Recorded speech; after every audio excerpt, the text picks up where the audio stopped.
Sparta in 400 BC was one of the most powerful and feared cities in the Greek world.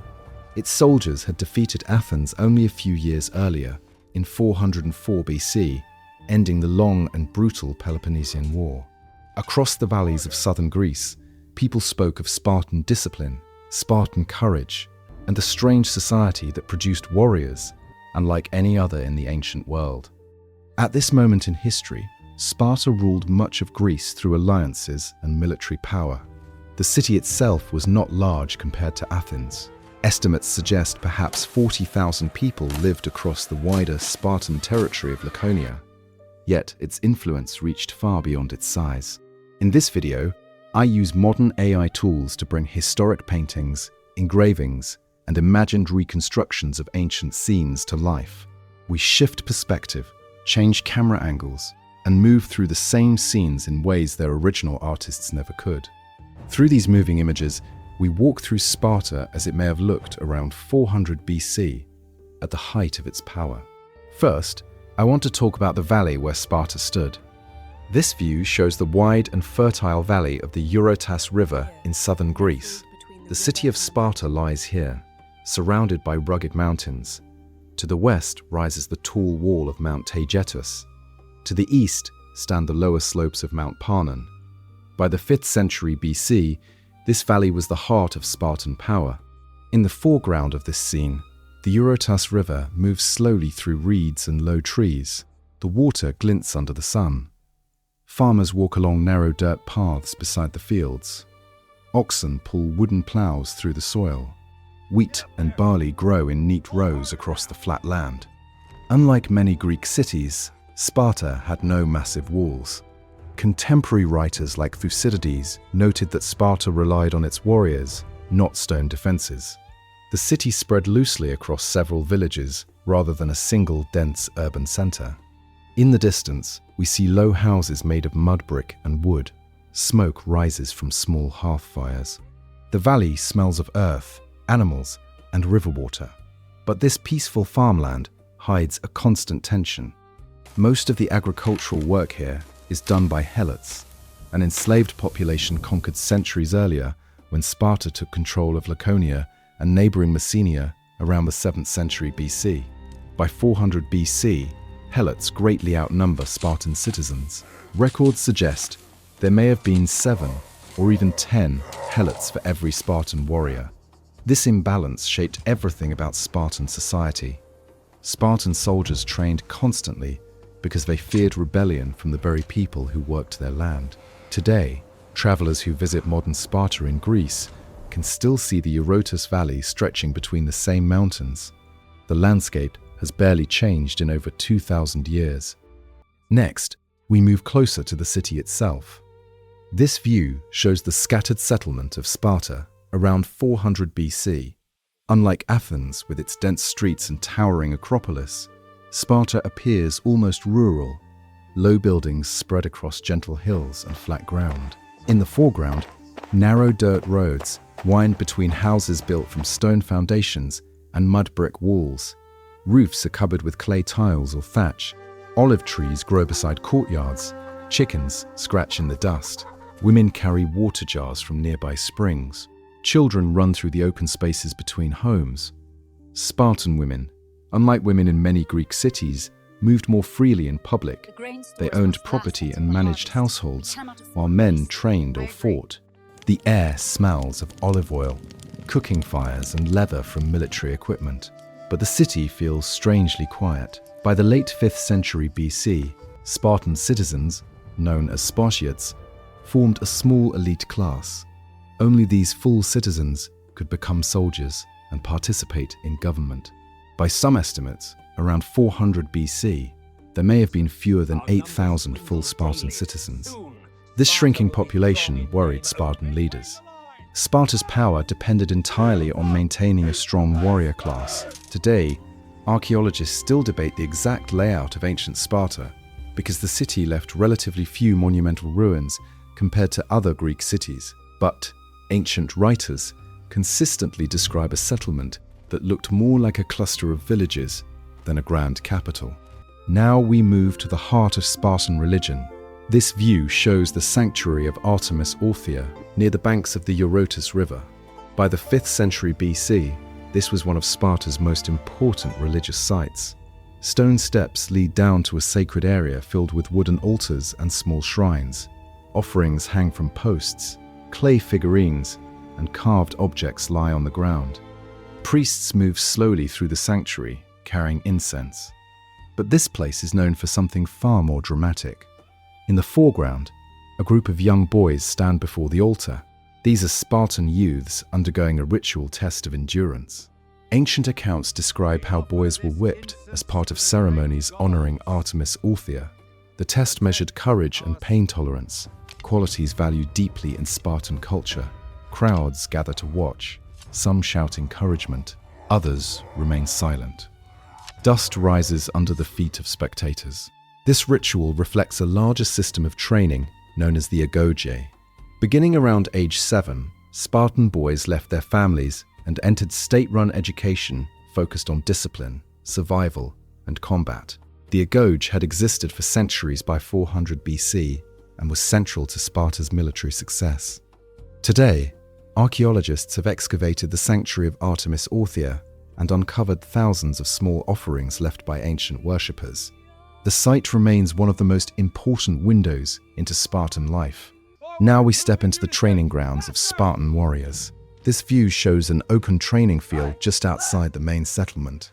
Rows of young men practice drills under the watchful eyes of older soldiers. Shields clash, spears thrust forward in synchronized movements. Dust fills the air. Spartan hoplites wear bronze helmets, round shields called hoplons, and red cloaks known as phoenixes. Their formation, the phalanx, depends on perfect coordination. Each man protects the soldier beside him with his shield. The discipline here is relentless. Instructors shout commands. Young warriors run, wrestle, and spar with wooden weapons. Contemporary accounts describe how Spartan training emphasized endurance. Boys often went barefoot and wore minimal clothing even in winter. Food was limited. Hunger forced them to steal from nearby farms. But if caught, they were punished not for stealing, but for being careless. By 400 BC, this system had produced the army that defeated Athens in the Peloponnesian War, which ended in 404 BC. But Spartan dominance would soon face new challenges. Within a few decades, rivals like Thebes would challenge Spartan supremacy. Today, the exact location of Spartan training fields remains uncertain, but historians believe they existed near the Eurotas, where open land allowed large formations to practice. Next, we enter the political heart of Sparta. This view shows the Spartan Assembly area, where citizens gathered to make decisions. Unlike Athens, Sparta had a mixed political system. By the 5th century BC, the city was ruled by two hereditary kings from separate royal families, the Agiads and the Eurypontids. Around 400 BC, one of Sparta's kings was Agesilaus II, who would soon lead campaigns across Greece and Asia Minor. In the foreground, Spartan citizens stand in a wide open space. They wear simple cloaks and carry walking staffs. The assembly, known as the Apella, allowed male citizens over 30 to vote on major decisions, but debate was limited. Votes were often determined by shouting or crowd reaction rather than long speeches. Behind the assembly stands another powerful institution, the Gerousia, or Council of Elders. This council consisted of 28 men over the age of 60, plus the two kings. Together, they shaped laws and policies for the Spartan state. The system was designed to prevent any single leader from gaining too much power. Yet it also made change slow and difficult. Today, historians still study Sparta's political system as one of the most unusual governments of the ancient world. Now we move into a darker part of Spartan life. This view shows the countryside at night. A group of young Spartan warriors move quietly through the fields. They carry knives and wear dark cloaks. These are members of the Krypteia, a secretive institution described by later writers. According to historical accounts, Spartan authorities sometimes sent selected young men into the countryside to monitor the helot population. Their purpose was intimidation and control. Helots, suspected of rebellion, could be killed without trial. This practice reflects the deep fear Spartan citizens felt toward the much larger helot population. The night air is cold. Wind moves through tall grasses. In the distance, small fires burn in helot villages. The existence of the Krypteia shows how Spartan society balanced military strength with internal insecurity. Without constant control, helot revolts could threaten the entire system. Centuries later, this fear would prove justified. In 371 BC, Sparta suffered a devastating defeat at the Battle of Leuctra against the city of Thebes. Soon afterward, the helots of Messenia gained independence.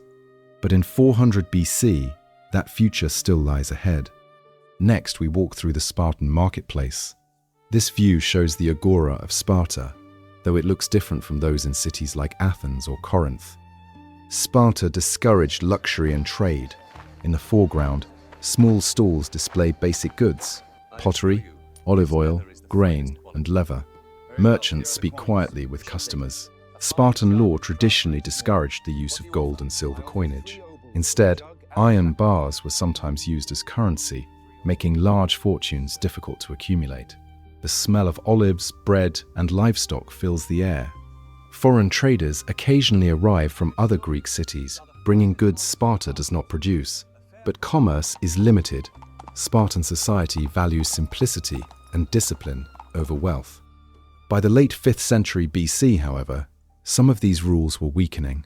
Spartan leaders dealing with empire and diplomacy increasingly encountered foreign money and influence. This gradual change would slowly reshape Spartan society in the centuries ahead. Today, little remains of Sparta's ancient marketplace, but the concept of a restrained economy remains central to its historical image. Now we visit one of Sparta's most important public rituals. This view shows a funeral procession for a fallen Spartan warrior. In the foreground, soldiers carry a body wrapped in a red cloak. Unlike many Greek cities, Sparta allowed only limited grave markers. For centuries, tombstones were reserved mainly for men who died in battle and women who died in childbirth. Crowds walk slowly behind the procession. The mood is solemn but proud. Spartan culture placed enormous value on dying bravely for the city. Mothers were famously said to tell their sons to return with your shield or on it. These funerals reinforced the ideals of sacrifice and duty that defined Spartan identity. By 400 BC, thousands of Spartan soldiers had died in decades of warfare across Greece. Their memory shaped the expectations placed on every new generation of warriors. Today, Spartan graves remain difficult for archaeologists to identify, but ancient texts describe these traditions in powerful detail. Now we travel beyond the city to the borderlands of Spartan territory. This view shows a fortified hill overlooking a road leading into Laconia. Spartan soldiers stand watch. Travelers approaching Sparta would pass through such guarded routes. The region around the city contains several important towns controlled by Sparta, including Amyclae and other settlements. By the 5th century BC, Sparta also ruled large areas of neighboring Messenia.